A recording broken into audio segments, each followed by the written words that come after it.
Hey guys, how's it going? Hobo Yeti here. Wow, the winter is really starting. All the leaves are falling, and I went ahead and bought like this mesh hunter blind stuff because even though I'm like 150 feet from the road, there's like a distribution center over here with trucks always going in and out, and truckers might get out and look this way. I don't want them to see me. Not that it's a big deal, but my eye is always on being seen and I guess safety. And that's what I want to talk about today, is safety. There's many different aspects to it. I guess the main one, the number one thing that stands out to me about safety is awareness. I've always got my ears open. I've always got my eyes open. I'm always looking for, like when I'm looking out here into, in front of my tent in the woods and stuff, I'm always looking for, is somebody coming this way, or what's different? Is something happening? Sometimes they'll be doing like, landscaping and mowing and stuff way over there, and because of I guess there's a road, and then it comes down about 5 feet. There's some, it's like a berm. It comes down 5 feet, and then there's the woodlands and stuff like that. Because of that, the noises are much more, they're louder. They come out here and they're louder, and sometimes it feels like when they're mowing the lawn way over there that they're right next to my tent, but anyway, like awareness, being aware of your situation is going to be, that's the first law of the street, I guess. I don't know about the street. It's, I read it in a book, but out here, it's key,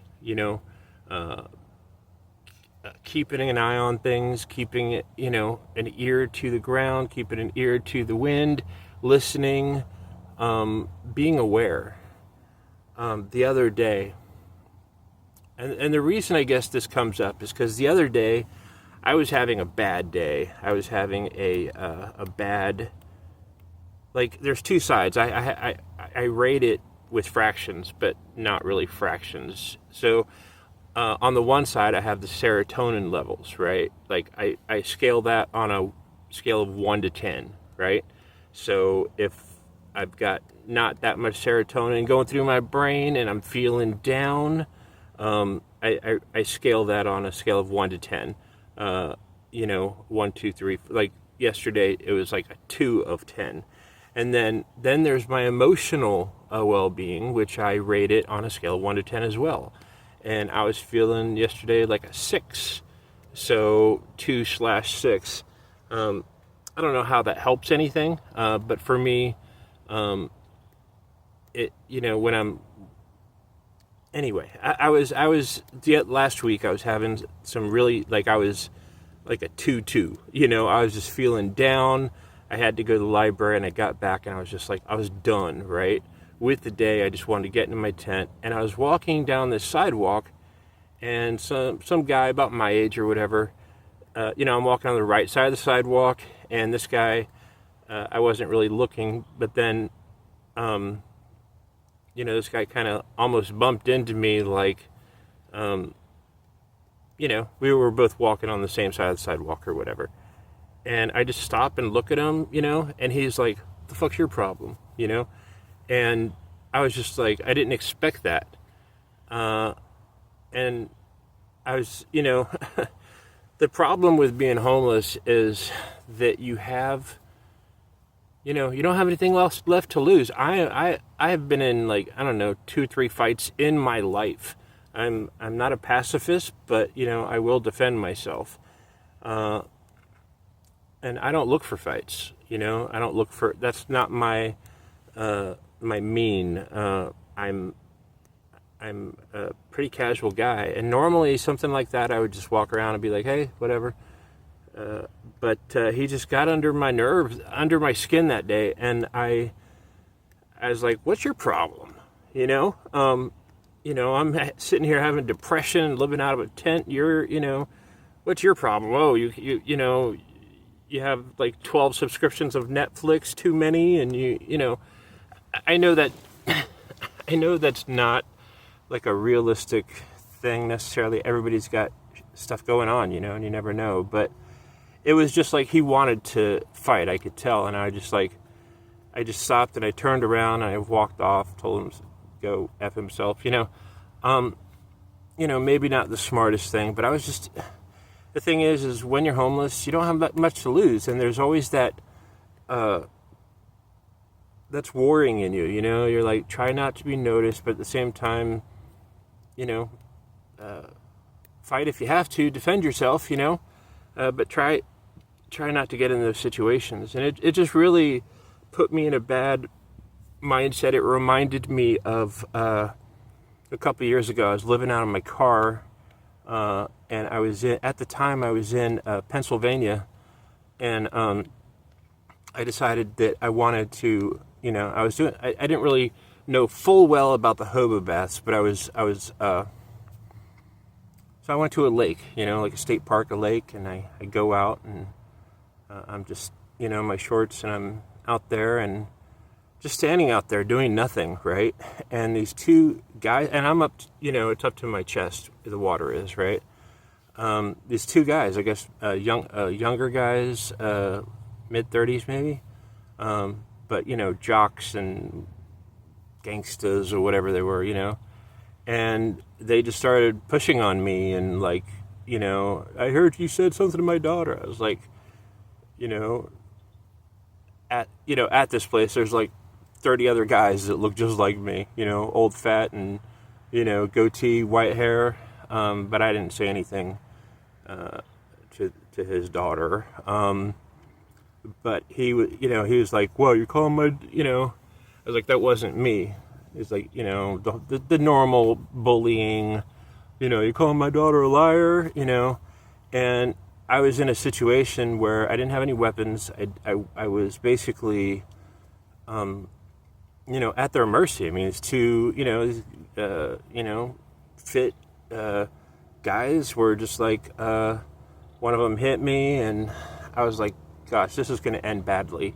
No matter what, like either I'm going to drown, there's no way that I can, I'm not a physical guy really. So fighting, I guess one thing I have going for me is I have kind of a mean look, I have this line on my face. You can't really see it now, but, when I'm just, I've got a resting, bitch face, right? I got like that, right now I'm just thinking, but it looks to other people like I'm pissed off, and in a lot of ways that's kind of a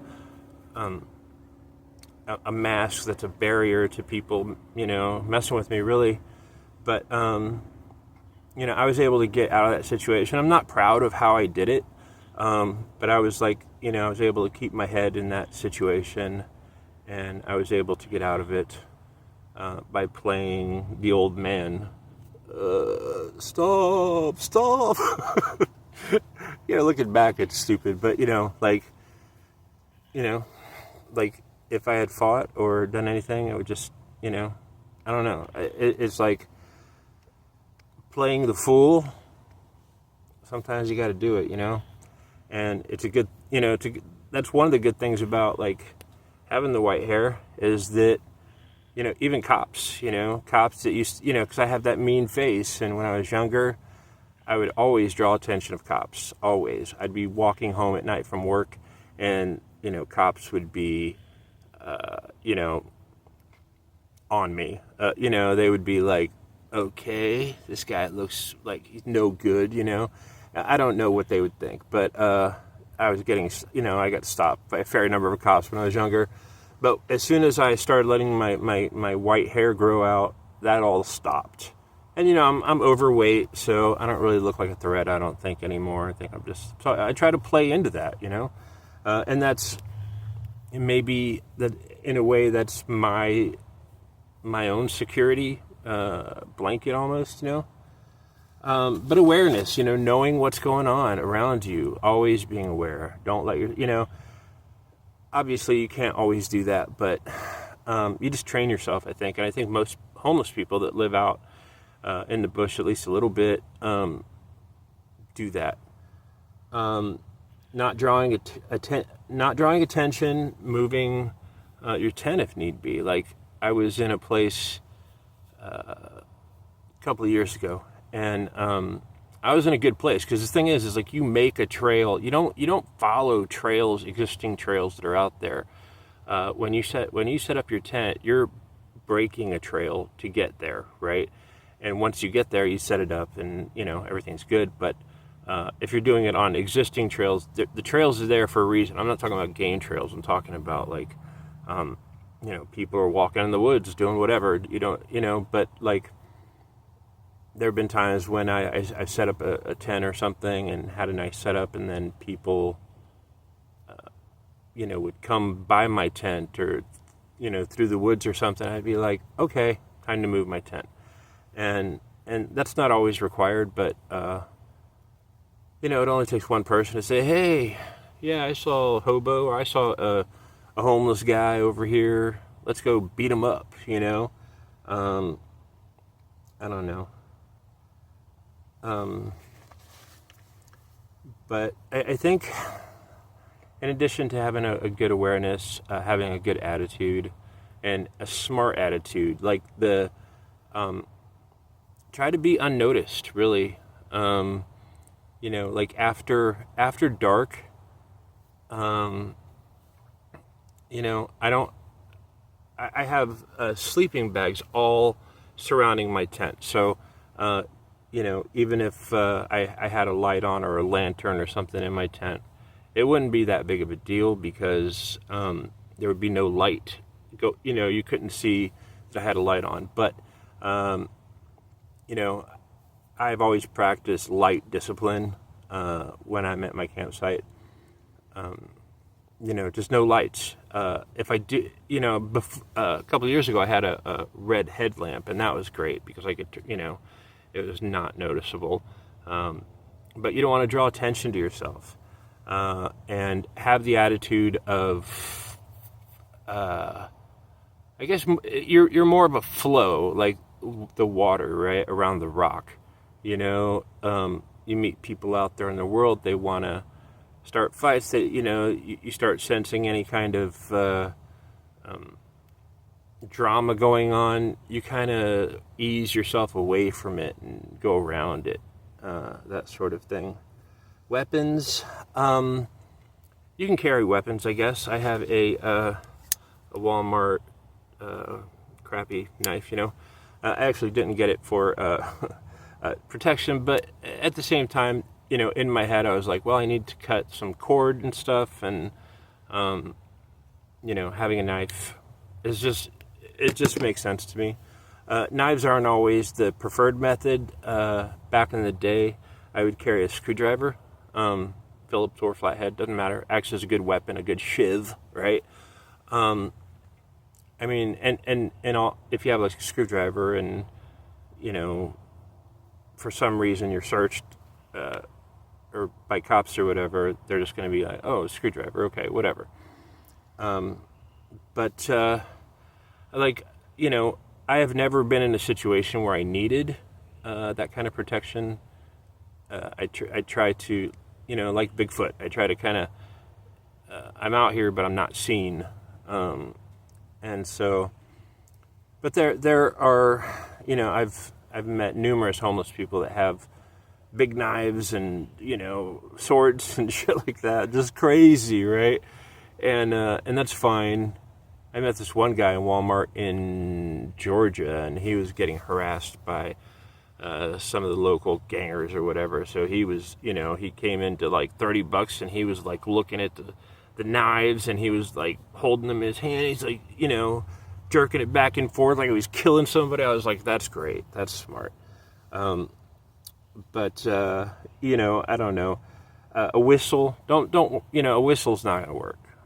Whistles, if you want, if I sat out here for a half hour blowing a whistle, nobody would come. Just honestly, if I get into a fight, it's going to be a fight for my life, not, for any other reason.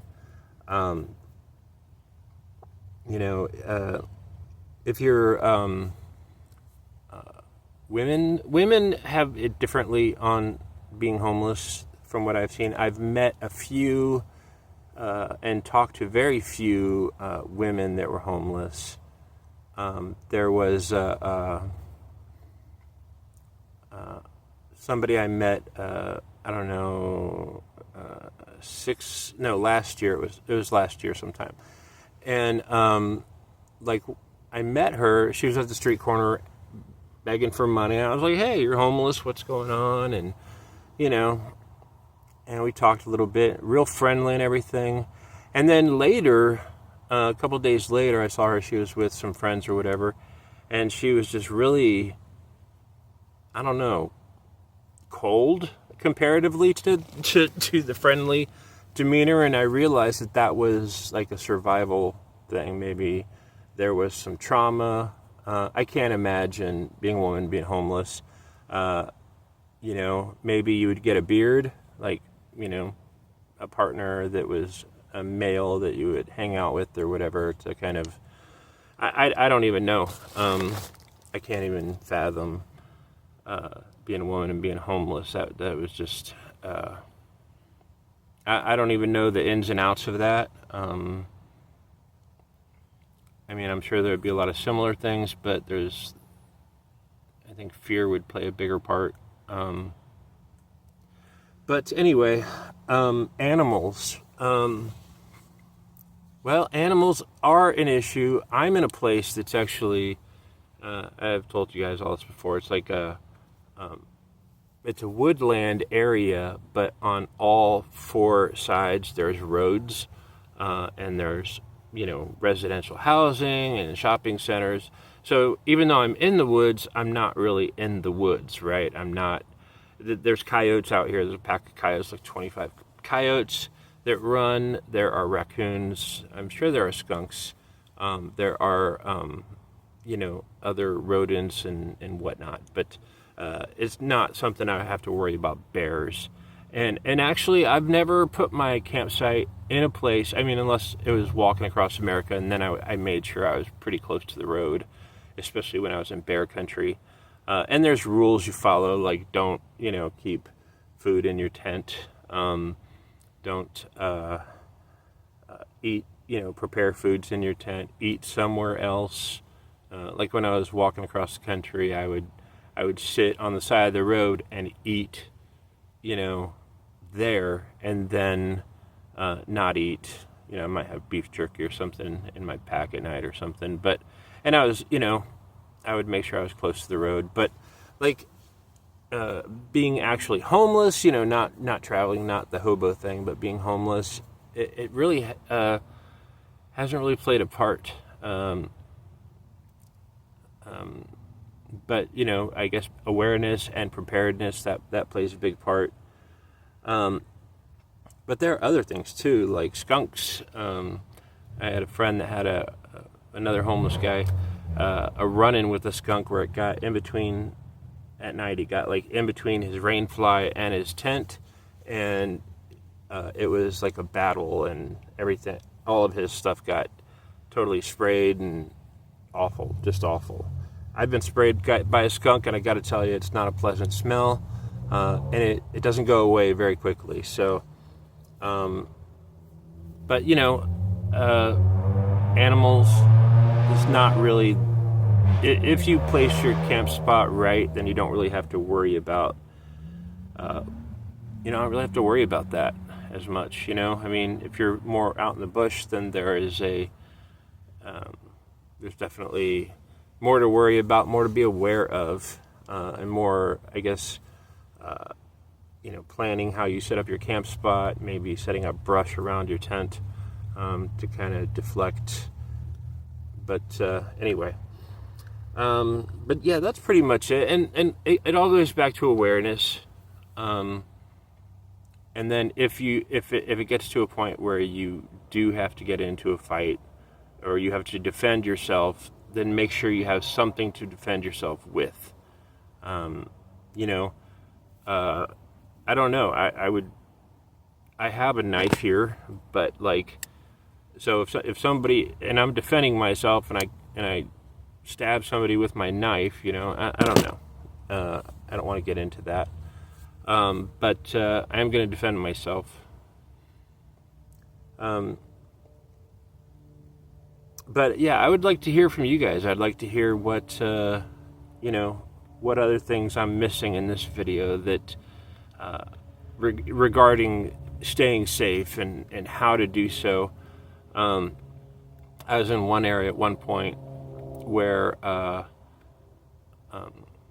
it was, I can't remember where it was, but Salem, I think it was, Salem, and I was in this wooded area, and there was all these no trespassing signs, right?